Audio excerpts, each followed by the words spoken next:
नमस्कार, मैं अभिषेक राज, CEO founder Easyway global. चलिए आज हम बात करेंगे नेशनल एरोस्पेस लेबोरेटरीज के बारे में। यहाँ पे आईटीआई छात्रों के लिए बहाली आ गई है दोस्तों, लगातार बहाली आ रही है। पिछले दिनों से देखा जाए तो एनएमडीसी में बहाली आ चुकी है, जिसके सिलेबस के बारे में वीडियो हम बनाने वाले हैं।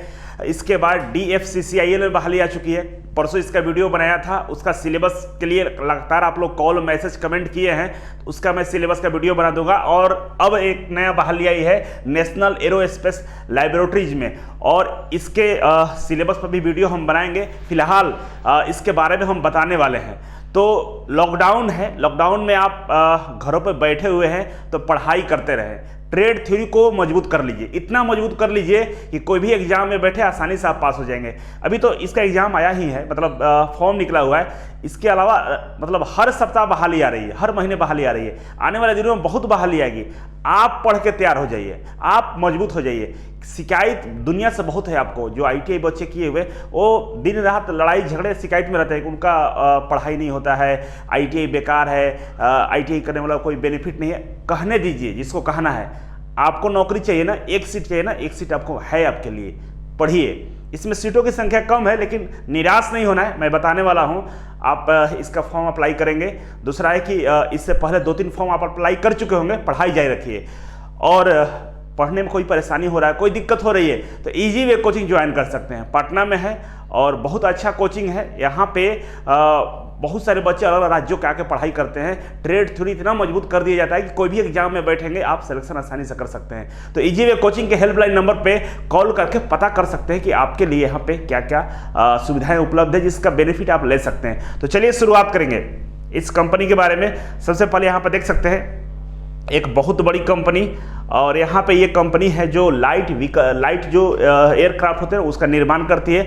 उसका मतलब रिसर्च होता है यहाँ पे, किस तरह से और क्या मॉडलिंग किया जाए, क्या मॉडिफिकेशन किया जाए, उस सारी चीज़ों को यहाँ पे किया जाता है। और यहाँ पे जो बहाली है, जो एडवर्टाइजमेंट है, वो यहाँ पर दिख रहा होगा आपको, देख सकते हैं। यहाँ पे पहला वाला एडवर्टाइजमेंट नंबर 2021 है, 4/2021 है। देखिए यहाँ पर 20 अप्रैल 2021 दिखा रहा है। सेम इसी पर क्लिक कर लेना है, कुछ नहीं करना है। ऐसे क्लिक कीजिएगा तो एक और पेज खुल जाएगा। ये पेज खुल गया। इस पेज पर आकर देखेंगे तो यहाँ पे एडवर्टाइजमेंट आपको दिख रहा होगा।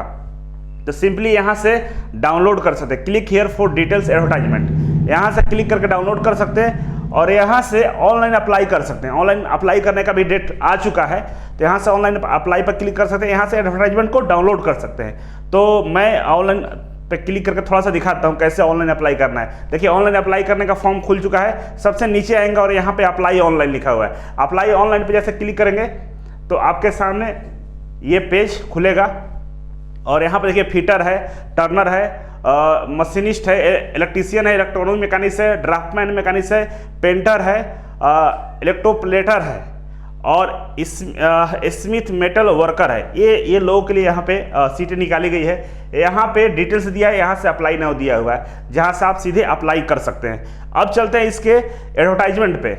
मैंने एडवर्टाइजमेंट डाउनलोड कर लिया है, आप देख सकते हैं। इसको थोड़ा सा मैं बड़ा कर लेता हूँ। ये एडवर्टाइजमेंट डाउनलोड हो चुका है, और इसका नाम कंपनी का पता ही आप लोगों को कि नेशनल एरोस्पेस लैबोरेटरीज है, जो council of scientific and industrial research पे काम करती है। जितने भी न्यू टेक्नोलॉजी मशीनें देखते होंगे, ये सब इसी के रिसर्च लैबोरेटरी में बनाए जाते हैं। इसके बाद मार्केट में आते हैं। वेबसाइट के बारे में मैं बता दूं आपको कि वेबसाइट इसका ये है, जहां अभी देख रहे थे आप, www.nal.res.in। ये डालेंगे गूगल में तो आपको सीधे दिख जाएगा। ये इसका वेबसाइट रहा। अब आगे हम चलते हैं, इसके जो सीटों की संख्या उस पर चलते हैं। टोटल सीटों की संख्या यहाँ पर 17 दी गई है। देखिए यहाँ पे लिखा है टेक्नीशियन का है, और टोटल सीटों की संख्या कितना है, 17 है। मैक्सिमम जो एज लिमिट है, ये मैक्सिमम वाला है। मैक्सिमम एज लिमिट यहाँ पे 28 साल है, और रिजर्वेशन यहाँ पर दिया गया एससी का 2, एसटी का 2, ओबीसी का 2, और ईएक्स जो है उनके लिए 2 है, स्पोर्टमैन के लिए 2 है, पीडब्ल्यू के लिए 3 है, ईडब्ल्यूएस के 2 है, और जनरल के लिए 2 है। ये सीटों को बांट दिया है। और यहाँ पे देखेंगे जो पे स्केल है आपका 19,900 है, ये लेवल 2 का है। और टोटल जो आपको पैसा मिलेगा सैलरी इन हैंड, वो 31,000 रुपये आपको मिलने वाला है, जिसमें टीए डीए एचआरए सब मिला हुआ है। मिलाकर आपको 31,000 रुपये मिलने वाला है। अब आईटीआई क्वालिफिकेशन पे स्टार्टिंग 31,000 से हो जाए तो काफ़ी अच्छा चीज़ है। ये स्टार्टिंग है, आपको 80,000 तक जाएंगे जब नौकरी मिल जाएगा तो इसलिए दोस्त बोलते हैं कि पढ़ाई जारी रखें। अब यहाँ पर समझेंगे हम लोग कि किस तरह से हमारा यहाँ पे पोस्टों की संख्या है। पहला जो है पोस्ट कोड 101 है, फिटर के लिए है, जिसमें सीटों की संख्या की बात करें टोटल 6 सीट है। क्वालिफिकेशन की बात करें तो 10वीं पास होना चाहिए, साइंस सब्जेक्ट से 55% मार्क्स होना चाहिए। मतलब 10वीं पास हैं और 55% मार्क्स है साइंस में, सारे में तो होना ही चाहिए, स्पेशल साइंस में ही 55% मार्क्स से या उससे ज़्यादा है तो आप इसमें अप्लाई करेंगे। साथ ही साथ आपका 2 वर्षीय फिटर का कोर्स होना चाहिए। फिटर से ITI किए हैं, 10वीं में 55% से ज़्यादा है तब आप इसमें अप्लाई कर सकते हैं। नहीं तो अगर आपने 2 साल का अप्रेंटिसशिप भी किया है तो भी अप्लाई कर सकते हैं, लेकिन कंडीशन है कि 10वीं में 55% मार्क्स होना चाहिए। इसके बाद हम बात करेंगे, नेक्स्ट है पोस्ट कोड है 102 टर्नर के लिए। इसमें एक पोस्ट है और ये एक पोस्ट केवल SC कैटेगरी के बच्चों के लिए है, एक पोस्ट दिया गया है। सेम कंडीशन है कि 10वीं पास होना चाहिए और 10वीं में 55% मार्क्स होना चाहिए साइंस में और सबको मिला के, और आपका टर्नर से जो कोर्स है उसका सर्टिफिकेट आपके पास होना चाहिए 2 साल का, तभी आप इसमें अप्लाई करेंगे। नेक्स्ट आता है मशीनिस्ट का। मशीनिस्ट का भी यहाँ पे पोस्टों की संख्या की बात करें तो 3 पोस्ट है, जिसमें ST के लिए एक है, OBC के लिए एक है, जनरल के लिए एक है। और सेम कंडीशन है कि 10वीं 55% मार्क्स से पास हैं, ITI किए हैं मशीनिस्ट से तो आप इसमें अप्लाई करेंगे, या अप्रेंटिसशिप भी किए तो भी अप्लाई कर सकते हैं। नेक्स्ट है इलेक्ट्रीशियन के लिए। यहाँ पे इलेक्ट्रीशियन के लिए केवल स्पोर्ट पर्सन का एक पोस्ट रखा गया है, जिसका सर्टिफिकेट होगा नेशनल लेवल का, स्टेट लेवल का, वो इसमें अप्लाई करेगा, स्पोर्ट पर्सन के लिए है। और यहाँ पे जो क्वालिफिकेशन मंगाए, सेम क्वालिफिकेशन मंगाए कि 10वीं पास 55% मार्क्स के साथ होना चाहिए, साथ में ITI होना चाहिए। दोस्तों इतना सारा जो ITI की हम बात कर रहे हैं, SCBT और NCBT दोनों चलेगा।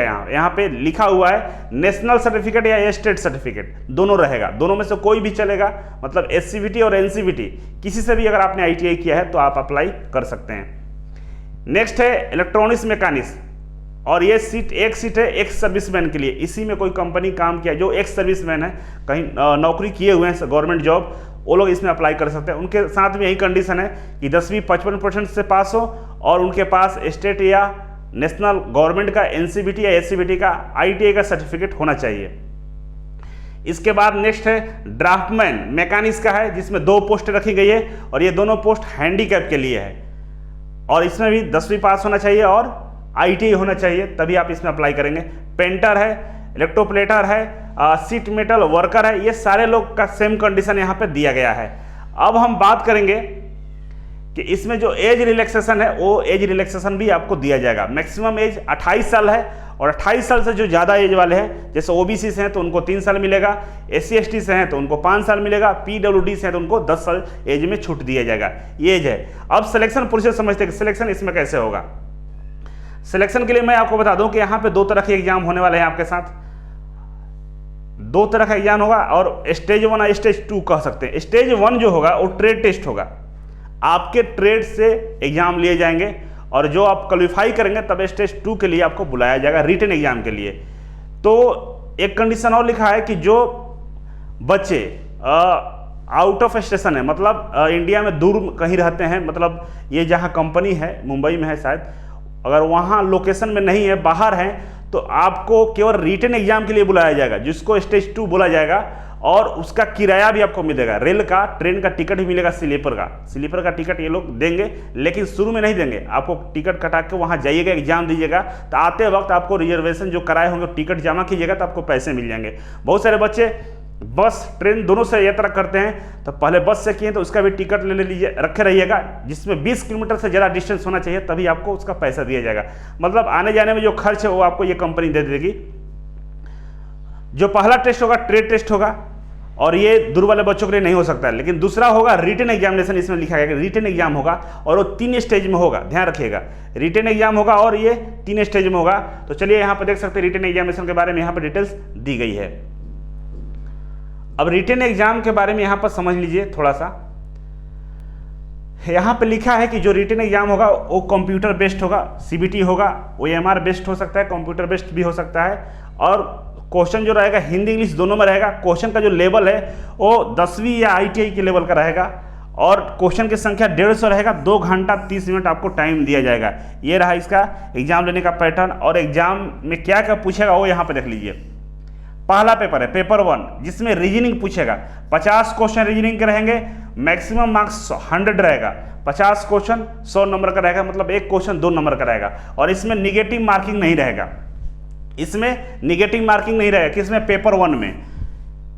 और ये रीजनिंग समझते ही होंगे, जिसमें वर्बल नॉन वर्बल ये आता है, मतलब इसका टॉपिक का नाम है, उस तरह के रीजनिंग पूछे जाएंगे।